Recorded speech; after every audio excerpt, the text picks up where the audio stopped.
Welcome back, humor consumers, to the Life Happens, Laugh Anyway podcast. I'm comedian Tracy DeGraaf. And I'm Cathrine, co-host and bestie. Well, good afternoon, co-host and bestie. Yeah, it is a good afternoon. It is. It's a beautiful day. It feels like spring, even though we're still in February. You're sitting up straight. I'm working on it. Yes. Tracy's in a lot of pain. Yes, and pain. You know how I am about pain, Cathrine. I do. I don't like it. No, not at all. No, I have a suspected pinched nerve in my back. Mm-hmm. Yeah. Have you ever had a pinched nerve in your back? Yes. Yes, I have. And how did it go away? Therapy. Okay, that was it? But you didn't have to get an injection or anything? I did not have to get an injection. I had kind of extensive therapy. Physical therapy, right? Physical therapy. Yeah. Yeah. Mm-hmm.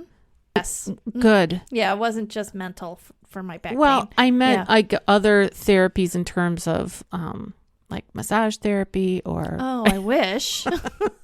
No, I didn't get a script for that. Yeah. Mm-hmm. Well, pray for me, friends, because this girl does not like pain. It makes me cry. I burst into tears like a 4-year-old who fell off her bike. I added you on my little piece of paper for Bible study this morning for our prayer requests. I put you on there. Thank you. Yeah, I tried to tolerate pain, and then like I can only tolerate it for so long, and then I'm like, I can't do it. Yeah. So I am seeing a doctor, and I am in PT, and they're going to do an MRI, and my hope is that it's an easy fix. Yeah. Is that scheduled yet? No. MRI? No, because you know where it is. It's in purgatory. It's in I do know the that. loop of insurance versus the provider. Yeah. So my provider ordered it, and somewhere it's in La La Land trying to figure out if the insurance is going to cover it, and then they'll let me know, when I'm up next, which is no fun. All right. So I'm sure that our listeners have been there, done that, and boy, can we empathize with you. Yes. All right, well, let's dive into our topic today. Let's go. What is our topic today, Cathrine? Well, overall, it's about obedience. Yay. And authority. Now my pain's really kicking in. Yes. And we came to this title after watching this documentary, Don't Pick Up the Phone or Hang Up the Phone or something like that. It's called Don't Answer the Phone. Don't Answer the Phone. It's about a fast food phone hoax that spanned over a decade. And it is appalling. It's hard to believe, but it happened. And I stand corrected. I just Googled it. It's Don't Pick Up the Phone. That's so, what I and it's out now. Well, this is February 2023, so it's out in February 2023, depending on when you're listening to this. But it's a short docuseries. It's only 3 episodes, and they're not that long. They're like 45 minutes long, something like that. And Cathrine and I were looking for something to watch, something interesting. And just the title of it was interesting to me. That was intriguing. It was. Well, also when it popped up, I said, oh, Emily, my daughter Emily, did a podcast on it with her friend Casey. And they had discussed it. And that was the first time I had heard of it. And I couldn't believe what this person of so-called authority was capable of doing. Yeah, the power that he held. All right, so we're going to talk about that docuseries. So then, friends, you'll know whether or not you want to listen to it or watch it yourself or what you think about it. Yeah. So that's one. And then that led us to the discussion about the Stanley Milgram study. It was an experiment back in the early 60s that had also had a bunch of controversy in terms of the way in which it was conducted. But it was a study on obedience and authority. Yeah. And so that has some interesting things. And then we're just going to share some of our own perspective. So that's what you're going to get out of today's podcast. Right. And we always have a little inspiration at the end. We do. So we have a verse to share with you as well. We always have something to deliver. We do. And God's word has a lot to say about obedience. Yeah, real lot. A ton. Pretty much all of it. Yeah. We are currently going through the Bible in a year with our church. And this is the first time that I've ever done that in my almost 40 years of being a Christian. So I'm really excited that I'm doing it. And I am caught up. Usually I'm lagging behind like one day.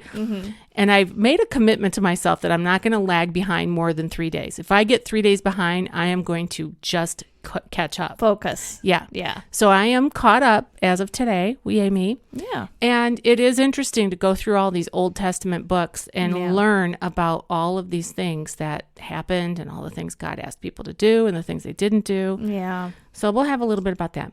All right. Well, give me your opinion, just your opinion of this docuseries. I will. Yeah. Let's mention our sponsors. Okay. Puffin. Yeah. And so Puffin, that's a nickname for our husbands, Kenny and Ron. So that in short. And we also have other humor contributors. I think we have 8 in total now. Yeah. So yeah, we're doing great with that. And if people want to become a patron, there's a link in the show notes. And I have a list here of everybody that's sponsoring our podcast. So we'll give a shout out to Nancy and Kenny, Karen, Janine, Ron, Darlene, Courtney, and Joan. Yay! Yay! I'm so grateful. Yeah, Thank you. we surely are grateful. Yeah. And also, there was a friend of mine from high school who wanted to support us, but she didn't want to do the recurring billing. So she just sent a check, and that's Carla. So thank you, everybody, for your support because we're chugging along. Yes. All right. We're going to get those new microphones one of these days because these are great. I know. All right. Let's get into it. Okay. So tell me, what did you like about this docuseries? Ooh, what did I like? Yeah, what did you like about it? Well, what I liked. Oh, okay. That is hard to answer because I guess what kept me watching was or engaged was how appalling it was, and how this caller, they believe it was just one caller, and my curiosity was, one, how on earth did he get people to do what he did? And 2, what was the outcome going to be? Was he going to be found guilty? So that's, I guess, what you could say what I liked about it was the just how appalling it was. Well, jaw-dropping. Like most true crime is almost like you can't believe. Yeah. You can't believe that people would even think to do these things. Right. And then they would have the behavior in them and the mindset to actually carry it out. Right. And a lot of times it's the whodunit. Right. And is that person going to be held accountable? Right. And that's what keeps you to the end. Or me, anyway. And we've talked about true crime and why women love it. So if you girls... I say you girls because it's mostly women that listen to our podcast. But if you listeners want to learn more about true crime and why people love it, check out that episode. Yeah. You have to just look through our archives because I don't know know what number it is. Right. Yeah. And, I think that the title of the docuseries was also intriguing, as we said. It got our attention. Yeah. We had never heard of it until we were looking for something to watch. It's not like somebody said, oh, you've got to watch this. No, other than my Emily, I had heard of it. Right. Yeah. But I mean, we were just scrolling through what's available on Netflix. And what's going to be sort of short. Yeah, right. Because we knew we couldn't stay up too long. Right. All right. So what else? What else you got over there? In terms of a review. Yes, in terms of a review. Like, come on, Catherine. Spit it out, girl. Well, I thought it was interesting that, I'll just do a quick if someone's never heard of it, what would you tell them? Give them a summary of what it's about.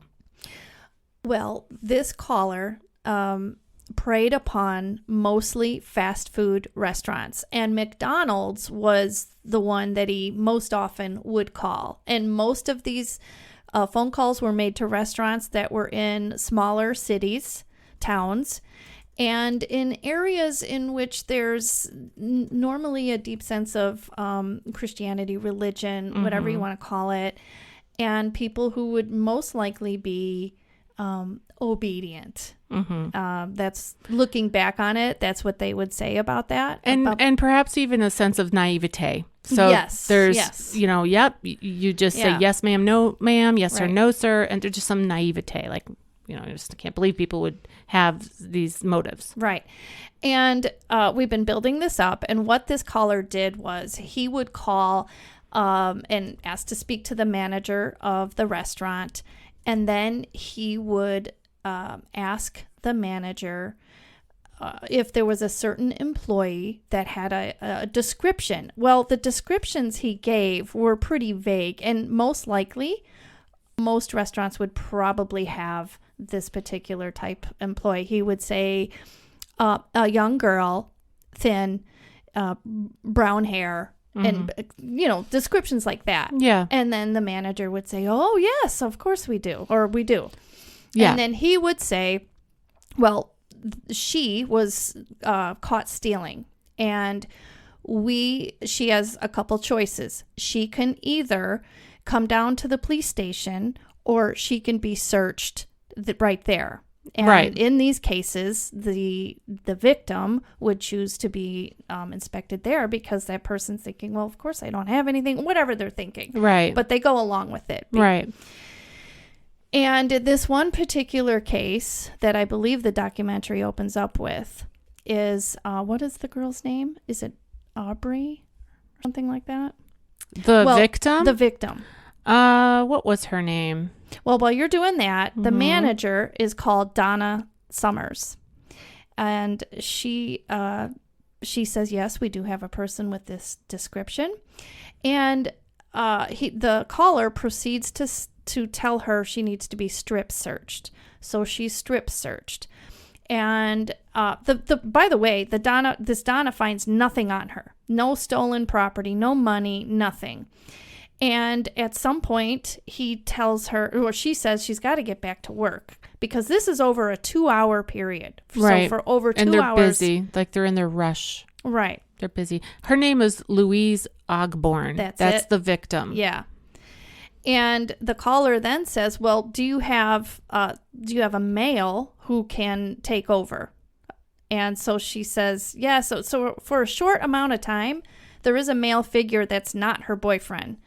And but at some point, the boyfriend of this manager, fiance, comes in and he takes over inspecting this girl. Now the caller is telling him to have her do jumping jacks while she's naked. Oh, by the way, too, she's immediately stripped of her car keys and her belongings. Mm-hmm. Her clothes are apart from her. She can't even reach them. Right. And in fact, I think they're in a locker. So she has no way of leaving. And they gave her an apron to cover herself with. And so she's basically there half naked. And she's a teenager.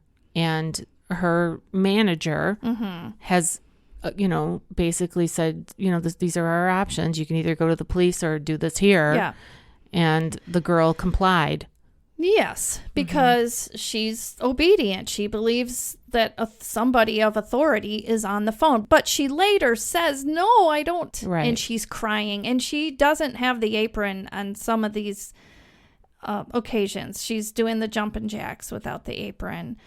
And then the caller asks the fiance of the manager to have this girl do sexual things for him, and he goes along with this. Now, this man has never before had any kind of shady background or anything. He was well liked, and so this was an odd thing out of character for him to do, but he did do it. And at some point, the janitor comes in, custodian, and he says, "What is going on here?" He shuts it down, but this and he calls the police, and this is after 2 hours. So it's been a long time. The other thing is that the manager, Donna, she believes that her supervisor has been in on this. Yes, that's true. And was in communication with the police on the other end somehow. This guy who called said, I've been in touch with your supervisor or whatever you called the person, your regional manager, whatever the name was for that. Mm-hmm. I've been in communication with them and they're aware of the situation and this is the way this is going to go down. And he spoke with authority and he spoke with confidence and he was believable. Right. And he was not chaotic. He was very calm and measured. Yeah. And Donna believed hook, line, sinker that he was legit. And supposedly, so did the fiance. Yeah. And I would imagine that the young girl, she was just going with, I'm at work, I'm flipping burgers here. And she's in a small town and she's got a job working at this fast food place. Mm-hmm. And she trusts authority. Right. She trusts that her manager is not going to put her in a situation of harm. Right. And the manager trusts the authority of the caller. Mm-hmm. That the caller is in charge and nobody's going to be harmed. Right. And she further believes that her authority, her boss, is involved. So, she's got all these things going in her mind like, well, yeah, of course this is legit. Right. But there is no other person actually speaking on the phone either. No. But she believes that person is there nonetheless. And that he's in communication with her. The cops are in communication with her boss. Mm-hmm. But so anyway. Right. It was a big fat lie because there was no money that was stolen. Mm. There was no purse that was stolen. There was nothing stolen. Right. And this guy, for whatever reason, this was his thing that he did. Got his rocks off, as they say. Right. Yeah. He just, he apparently liked the thought and the idea and the execution of being in control of something, of taking control and seeing if he could get away with it. And he did get away with it. He sure did. To many restaurants. And I don't recall the number, but feel like 30 now. There were 73 cases. 73 cases. And it was... That were reported. 32 states. That's... over 10 years. Yes. And they interviewed another gal. That was in Kentucky that particular incident happened. And there was Rhode Island. They were all over. But there was another woman who also was a victim. And she and her brother were in... they lived in a trailer. Yeah. And she needed to work to help support the family. Right. They didn't have a lot of money. Right. So she was working hard. She was working hard. And she later said that she just felt ashamed and stupid and all of these things. But so your heart really goes out to these people. Yeah. And you wonder, how can that possibly happen to them? How can the person who received the call, how can they go through with this?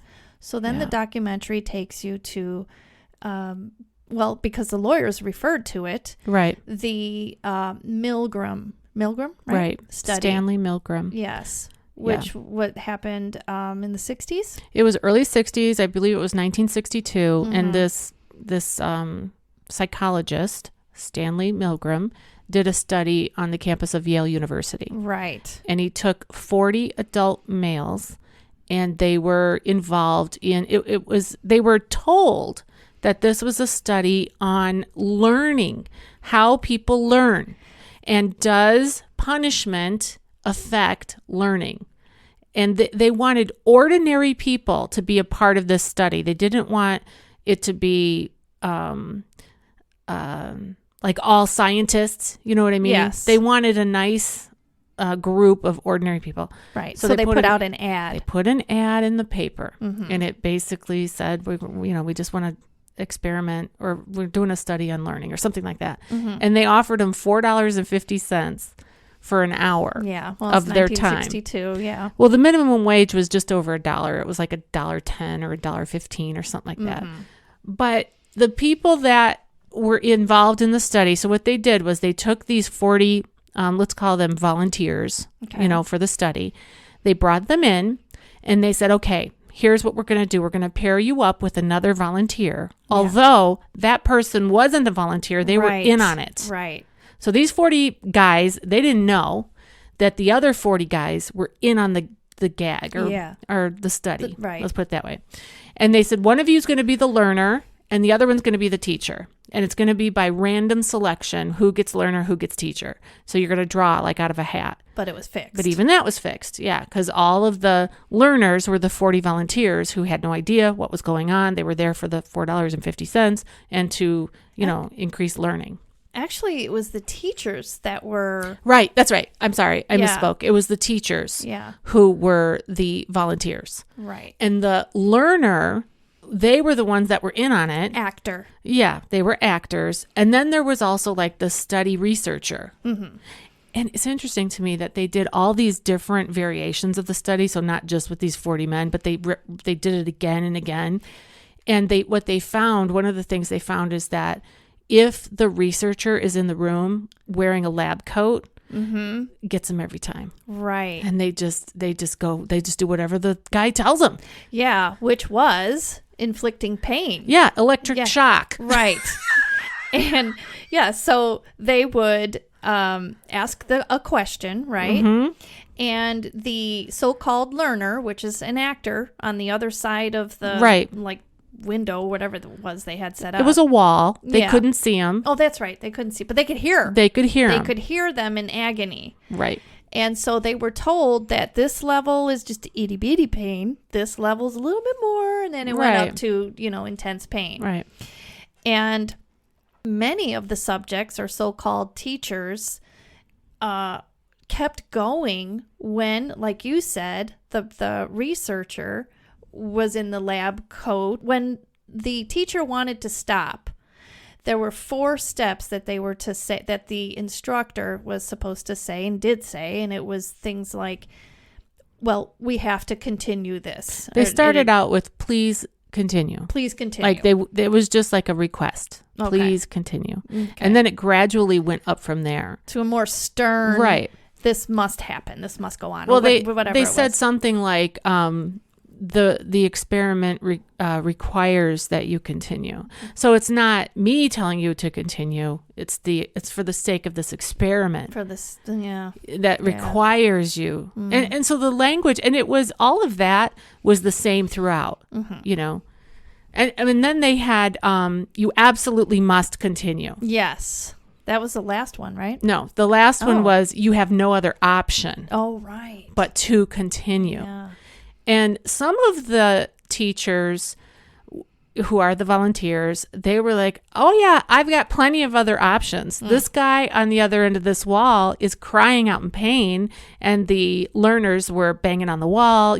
I have a heart condition, and I'm already starting to feel my heart is hurting and stuff like that. And a couple of them said, I'm not going on. And the instructor or the researcher with the lab coat said the same things, whatever he was supposed to say. Yeah. You must continue. Please continue. It's absolutely essential that you continue, blah, blah.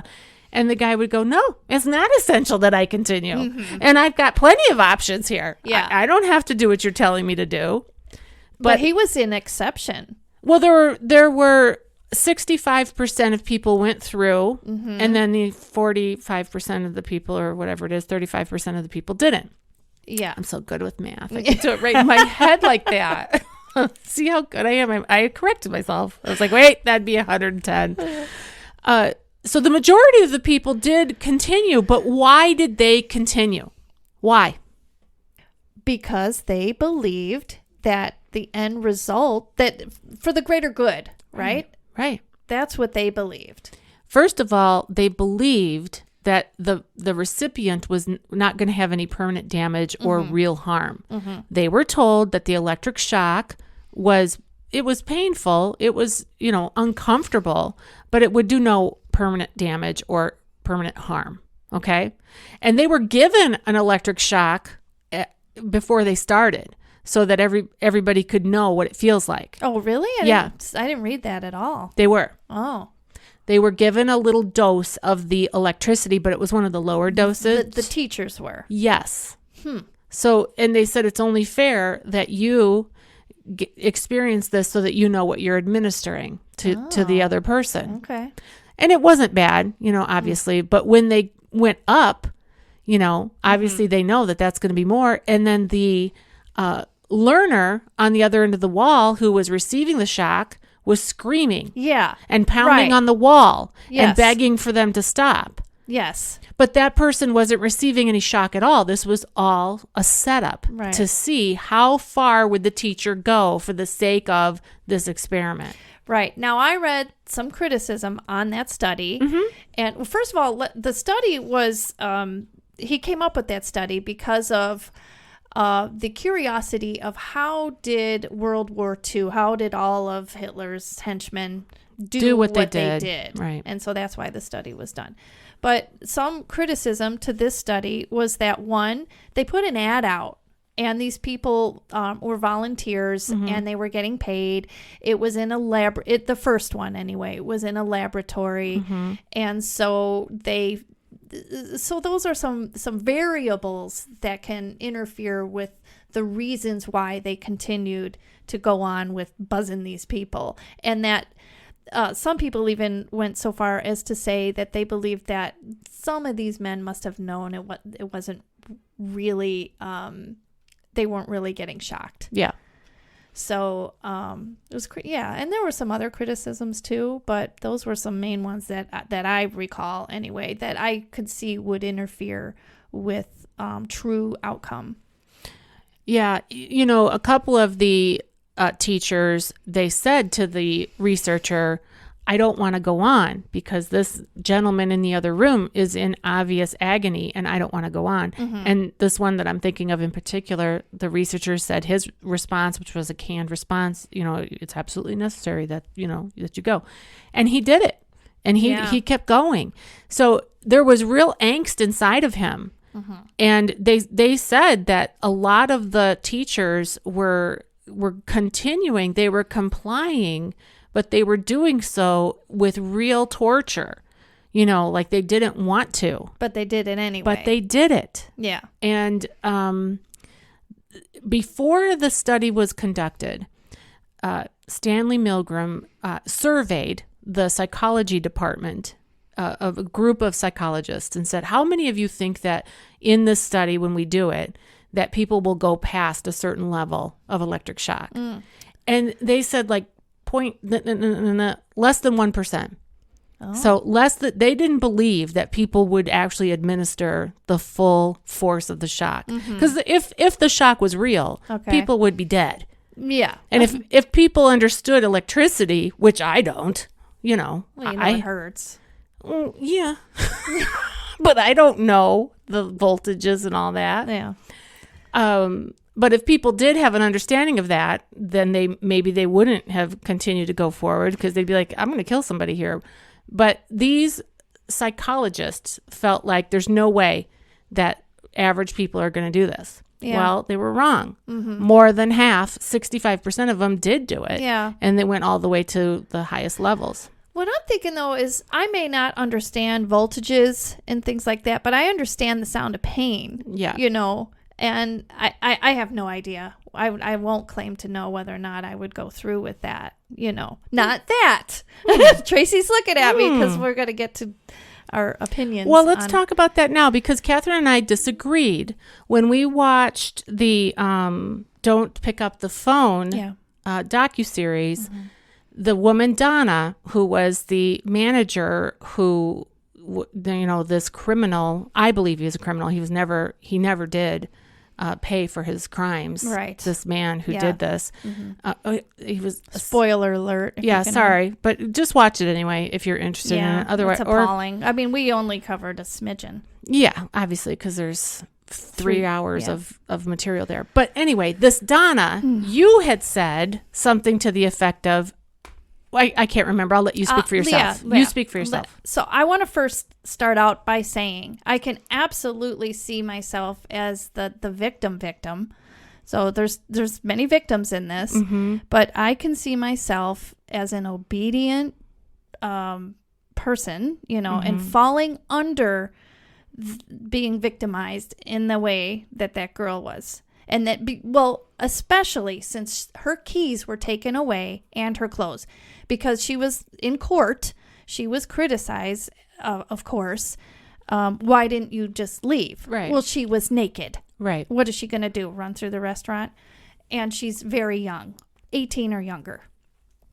And I can also see myself as initially falling for an authoritative person on the phone like Donna did initially. Because that's how this man did it. He did it step by step, methodically, and starting with, an inch and then taking a mile. It was like a grooming situation. It was a grooming and situation. And it was over more than 2 hours, I think, in this case. And I don't know how long in the 73 cases that they had. But he started out with have her take off her shoes and see if the money's in there. And take off her hat and see if the money's in there. And it went gradually to this place of sexual abuse. Extreme sexual, yes. And in some of the other cases as well. Yeah. And the reason I think that I wouldn't get to that point is because, one, I know myself. Like, I know under those circumstances, in that scenario, in that case, I just know that I would have put a stop to it.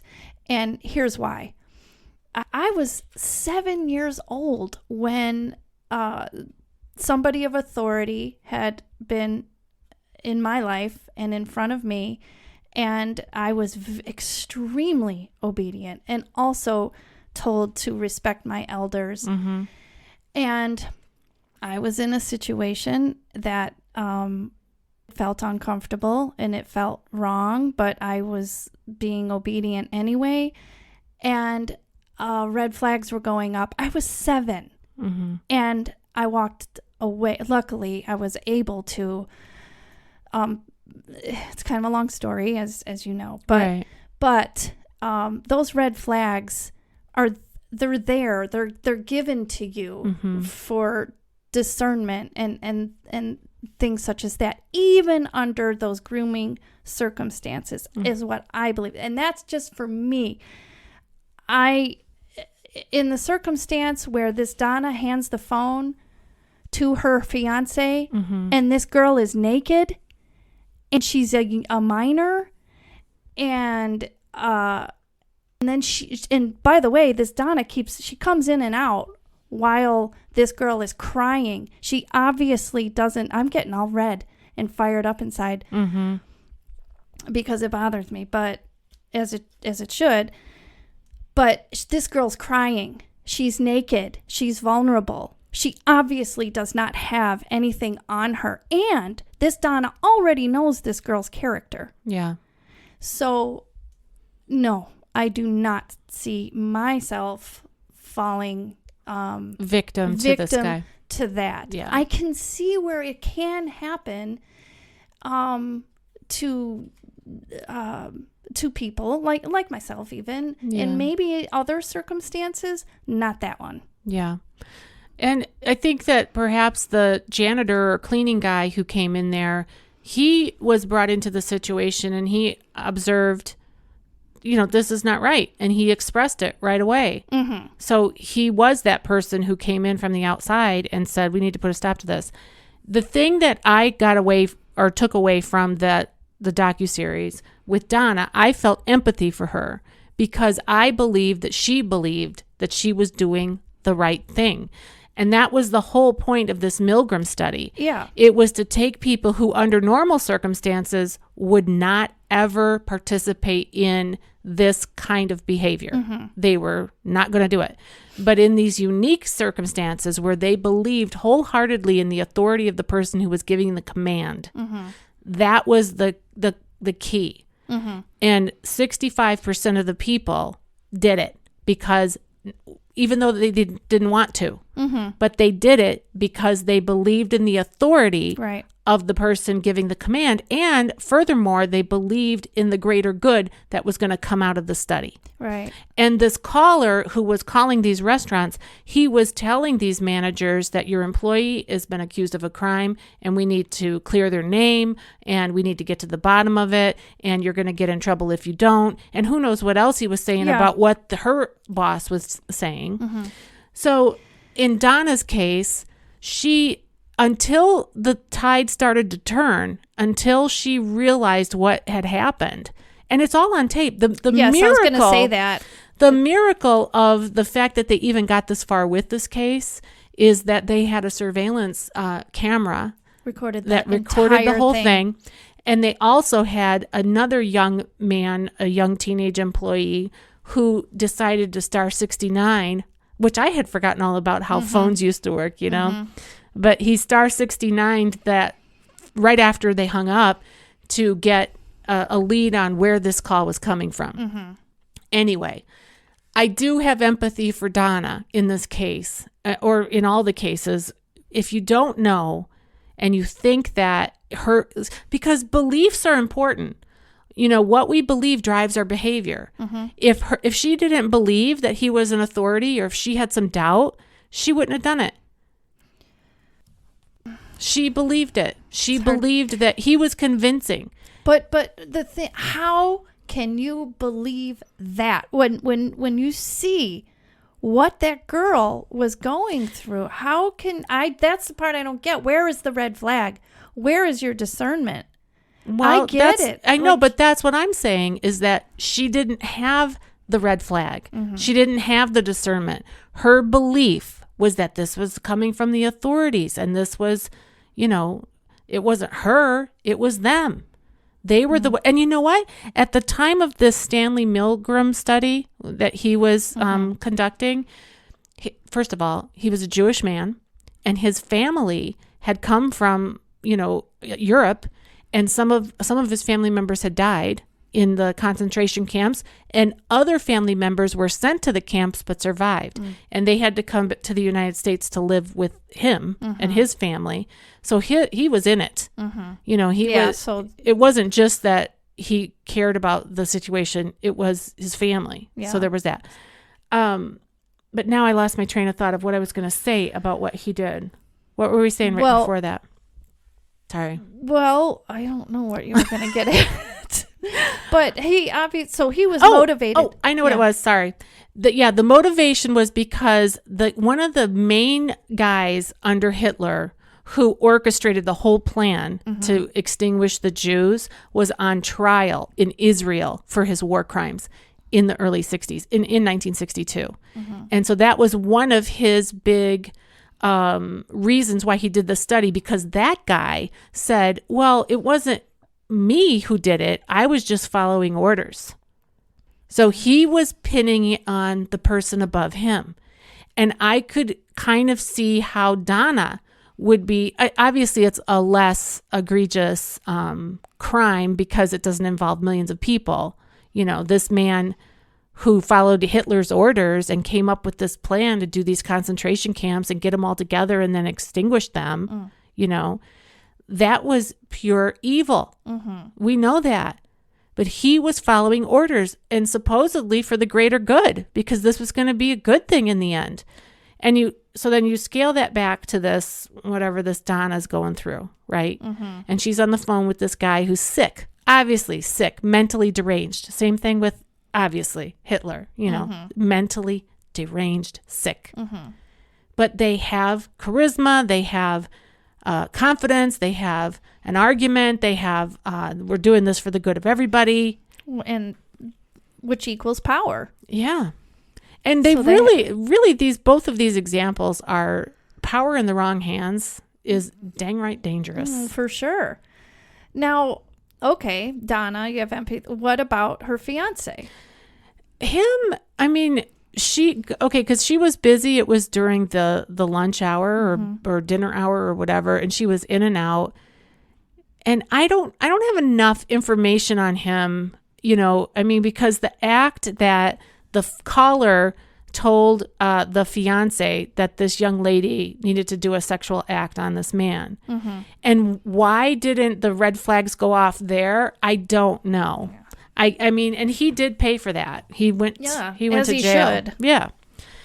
And the young lady was awarded a lot of money in court. McDonald's had to pay her because this had been happening around the country, and McDonald's was aware of it. This incident happened like in the early 2000s. It was 2004. Yeah. But it had been happening since 1994. It was a decade. And McDonald's did not put out any kind of an email or The notice, APB. Put something by the phone if anybody tells you to search an Didn't employee. have it in their training. This even happened, by the way, at the McDonald's in Oak Brook. Oak Brook is a training center, a corporate headquarters, and it happened there. It's in the Chicago area. Yeah, so it's just interesting to me, and I think that human nature, a lot of times people go, well, how could people be that evil? Well, you know what? People are sick. There's a lot of sickness out there, and there is a lot of evil. And, power in the wrong hands, what's the saying? Power corrupts, but absolute power absolutely corrupts. Right. We see it in all kinds of different situations, and it's really scary to think that human beings can do some of the things that they do to each other. Yeah. It's appalling. Yeah. And it's good to have obedience. It's good to respect authority, but it's also good to have some good sense between right and wrong. It's good to know the law. There was one person that was interviewed that was on the phone. Now, we can understand the janitor walks in and he sees this. Well, right. he hadn't been groomed by the caller. We get that. Right. But there was another man that was on the phone with this caller, and he knew what was right and what was wrong, and that he's not going to find money in this person's body crevices. Yeah. So, yeah, it's a shame that, because this changed the trajectory of these women's lives, these young teenage women who had gone through this. And I'm sure that it also highly impacted the other individuals who were involved. Absolutely. In fact, one of the detectives, there were only 2 detectives that followed through on this, by the way. And one of them had said, we will never know how far this went in terms of damage to people. Right. We'll never know that. By the way, there was also a young man that this happened to. Yeah, it's really sickening. And the creep behind it all, his name was David Stewart, and he was acquitted of all charges, which is a shame. Right. I was really shocked at that in watching the docuseries. Sorry if that is a giveaway, but you can still watch it. Yeah, especially since everything directed to him. And it was not circumstantial evidence. It was pretty strong. Yeah. And he was just a guy, married, and he had 5 kids and was unassuming. But he got off. Literally. Sorry. Whoops. Anyway. Laugh anyway. I was just about to say there's nothing funny about this case, and then that came out. I'm like, okay. All right. Anything else that you want to say about this docuseries or about the Milgram study? No, other than, I don't want to be a dead horse, really. Yeah. I think probably what I would say is keep your head on a swivel, friends. Keep your head on a swivel, because there really are a lot of opportunities for people to do bad things out there. Yeah. And stay connected with the Lord. We're going to share a scripture verse here in a minute, but boy. And the church is not impervious to evil. Right. No. That's for sure. Gosh, no. Yeah. So just keep your head on a swivel, stay connected to the Lord, and pray for justice, to be served. Because even though this man has not seen justice in this day, in this light, the Lord will not be mocked. No. And, he can be forgiven for these crimes for sure, but he's going to have to repent. Yeah. And that's a fact check. For sure. Also, pray for discernment. Yeah. Discernment. That's if you have that. Yeah, and if you're in charge of things, like teenagers, let's all be nice. Jeez. Let's try to do the right thing. All right. Luke chapter 11, verse 28. And, actually, let's go back up to verse 27, because it goes with it. Jesus was saying these things. A woman in the crowd called out, "Blessed is the mother who gave birth and nursed you." And Jesus replies, "Blessed rather are those who hear the word of God and obey it." When you have a trusted source as your authority, and it's pure and it's true and it cannot be shaken and it's proven, which the Bible is. Yeah. If you are looking at the Bible as it is your true source of authority, then that's where you go for your guidance. Yeah. And things will fall into the right place. Things will fall into the right place. And it certainly wouldn't condone the kind of behaviors that we've talked about here today. So, all right. Well, that was a great one. I have never been so hot in the cheeks. I don't know if I actually was red that you could see. Yeah. But I could feel it. I've never been so red in the cheeks. Ever. It's really interesting, though, because you've been in that situation. You were only 7 years old, and these women were just young. They're vulnerable. I hate that. I know. We talked about that today in Bible study. I hate about that vulnerable women. Actually. Yeah, yeah. I hate that they were vulnerable and someone took advantage of them. I hate it when they do it to elderly people. Why? What happened? Because we're reading in 2 Timothy 3, 7, I think it is, and it says in there from Paul that these certain men. He uses the word worm, some versions say creep, into the homes of these weak-willed women, is how it's worded in my version, and take advantage of them because these women are already weak. They're already giving in to their own self-desires, and therefore they are unable to, even though they keep hearing the truth, they're unable to acknowledge it. And this is exactly what we're talking about. I mean, we can relate that to this. Yeah. Well, there were a lot of victims in these cases, and so pray for them. That's good too. All right. Are we done? Yes. Okay. So. Hope you enjoyed that one, friends. Oh my God. That was great.